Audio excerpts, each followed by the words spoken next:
The Jamaican cabinet has approved a bill that legalizes the possession of small amounts of marijuana. It means that for the first time the country's Rastafarian community, which uses the herb for religious purposes, could be able to smoke it legally.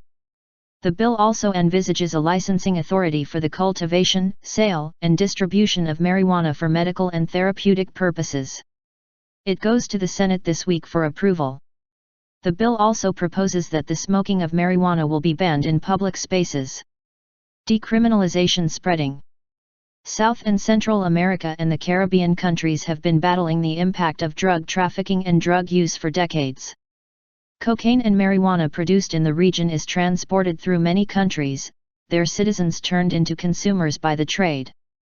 But the BBC's Candice Peat says that as trafficking and drug consumption have continued to grow, many governments have begun to recognize that heavy-handed tactics and the crackdown on drugs has failed.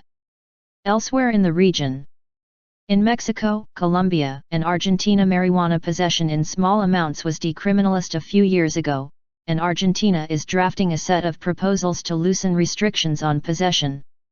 In Guatemala, President Otto Pérez Molina is proposing moves to push for the legalization of marijuana and potentially other drugs. Chile and Costa Rica are also debating the introduction of medical marijuana policies. Uruguay last year became the first country in the world to approve the growth, sale, and distribution of marijuana. Bolivian President Evo Morales has attended a colorful swearing-in ceremony dressed as an Inca emperor. Mr. Morales, who officially assumes power on Thursday, wore an embroidered gown engraved with the Inca sun god during the Andean ritual. He will become the country's longest-serving leader when he begins his term. Wednesday's ceremony took place at Tiwanaku, the site of an ancient pre-Incan center of power in the west of present-day Bolivia.